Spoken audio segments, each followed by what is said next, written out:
Hi viewers, this is Thirmal, Commerce faculty from Hyderabad. So now I am going to discuss about accounting principles. So generally accounting principles are the guidelines for the preparation of books of accounts. These accounting principles can be classified into two: accounting concepts and accounting conventions. So in this video I will be teaching you accounting concepts. Right, in the next video I will teach you accounting conventions. Right, so generally accounting concepts are the necessary assumptions. Right, so these accounting concepts will be utilized at the time of recording the transactions in the books of accounts. So one by one we will discuss. So we must follow these concepts at the time of preparation of accounts. Right, see this. First, business entity concept. So as per this concept, business is separate, owner is also separate. Means owner is separate entity, business is also separate entity. So at the time of recording the transactions in the books of accounts, we must assume one thing, that is the business organization is ours, because owner is separate entity, business is separate entity. So we must assume that business organization is ours, then only we can easily record the transactions in the books of accounts. Right, so owner also do some of the transactions. So that are, owner may invest some of the amount, owner may take some of the goods or cash from the business for his personal purpose. So that is also recorded in the books of accounts, because business is separate entity, owner is also separate entity. That's it.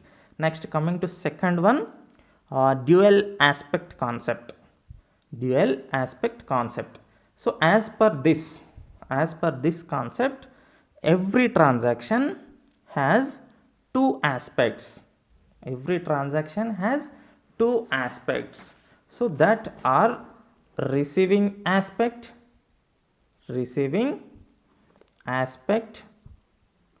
at the same time giving aspect. Every transaction has two aspects. One is a receiving aspect, another one is giving aspect. Right, take an example.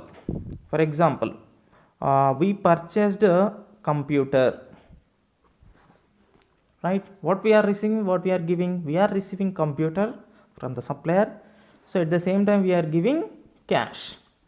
See this, receiving aspect is computer, giving aspect is cash. You can take any transaction, the transaction has two aspects, one is a receiving aspect, another one is giving aspect. For example, purchased computer, we are receiving computer, we are giving cash. So this receiving aspect is called as a debit, giving aspect is called as credit. Right, that is a dual aspect concept. That's it. Coming to third, that is a going concern concept. So as per this concept, it is assumed that the business organization will continue for a long period of time. Example, for example, we purchased one computer.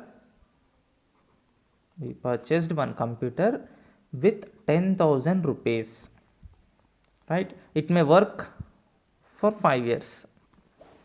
It may work for 5 years. So what will happen after completion of 5 years? After completing 5 years, again business organization required 10,000 rupees for purchasing new computer. So for this purpose, so every year 2,000 rupees deducted from the profits.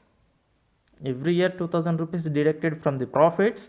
So after completing 5 years, this amount will be 10,000. This 2,000 rupees will be 10,000 rupees after completing 5 years. So automatically this 10,000 rupees will be utilized to purchase of new computer. So that is the main objective of going concern concept. That's it. Next, coming to fourth one, that is a money measurement concept. So as per this concept, all the transactions should be recorded only in terms of money, right? So some of the transactions should not be recorded. Some of the transactions should not be recorded because that transactions cannot be expressed in terms of money, right? The transaction which cannot be expressed in terms of money, that is not recorded in the books of accounts. That's it, right? The transaction is recorded only in terms of money. That is a money measurement concept. Next, coming to fifth one, cost concept. As per this concept, actual cost should be recorded. As per this concept, actual cost should be recorded in the books of accounts. Market values should not be considered. Example, we purchased one building with 1 lakh rupee. We purchased one building with 1 lakh rupee 1 year ago. 1 year ago, right? Now the building value is 1,20,000 rupees. What value we have to record? We have to record only this particular value, because as per this concept, actual cost should be recorded. Market values should not be recorded in the books of accounts. At the time of purchase of any particular asset, how much we paid, that is only recorded. That's it. Coming to another concept, accounting period concept. So every business organization must follow the accounting period. So that accounting period must be 1 year. So that accounting period may be financial year or calendar year. If business organization followed financial year, that starts from April 1st to March 31st. If business organization followed calendar year, that starts from January 1st to December 31st. So whatever year they may follow, either financial year or calendar year, there must be 12 months. April to March 31st, 12 months. January to December 31st, 12 months. That is the accounting period concept. That's it. Next, coming to another concept, accrual concept.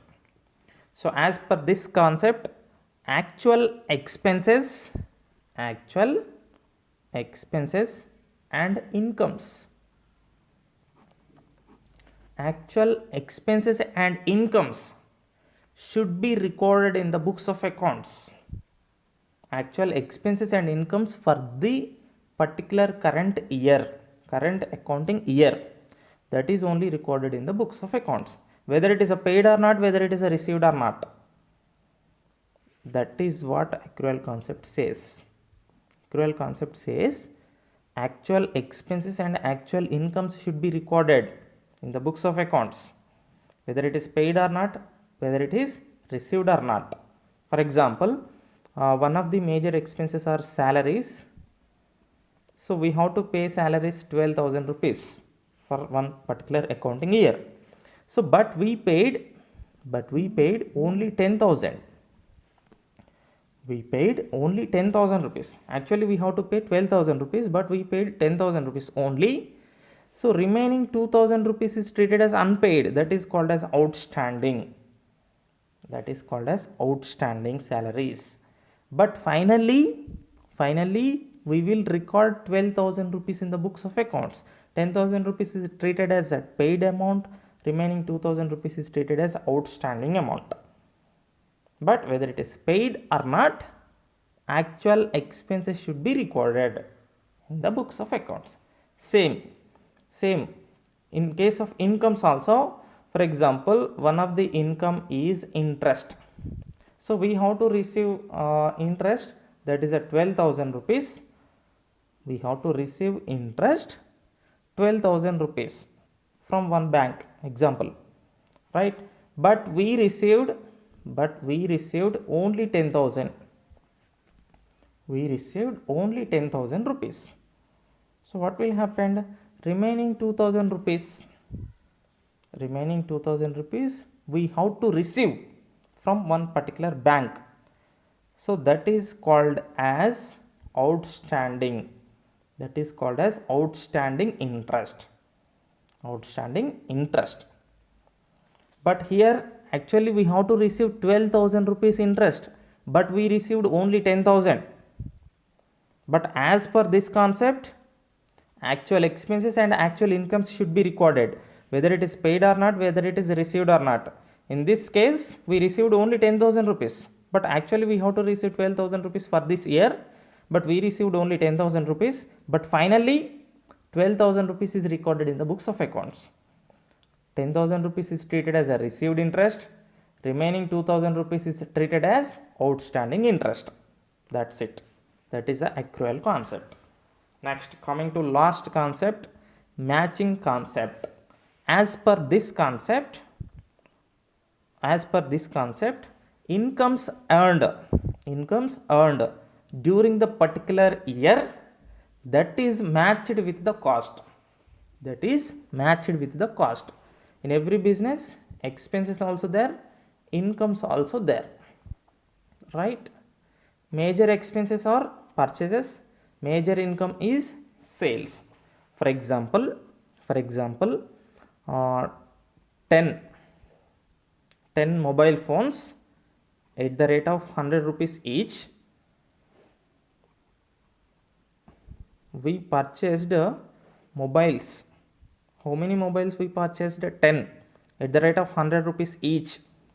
The value is 1000. But end of the year, means within the particular accounting year, we sold only 8 mobiles at the rate of 150 rupees each. Example I am telling, at the rate of 150 rupees each. How much? 1200 rupees. 8 into 150, 1200 rupees. So we paid expenses, that is 1000 rupees, but we received income 1200 rupees. So as per matching concept, incomes earned during the accounting year, how much we earned? 1200. Incomes earned during the particular accounting year, that is matched with the cost. That is matched with the cost. So we earned 1200 rupees. So what is the cost for this 8? What is the cost for this 8? 8 at the rate of 100. 800 rupees. Right? So then remaining balance is 400 rupees. This is treated as profit. So we have to calculate the profit or losses like this. Right? Don't calculate 1200 minus 1000. 200 rupees profit. That is not a correct process. So what I am saying, incomes earned during the year, that is matched with that particular cost. See this, we sold 8 mobiles at the rate of 150 rupees. We received income 1200 rupees, that is matched with the cost. What is the cost for these 8 mobiles? 8 into 100 rupees. 800 rupees. We paid 800 rupees, we received 1200 rupees. What is the profit? 400 rupees is the profit. So this is the process for the calculation of profit or loss as per the matching concept. That's it. Thank you.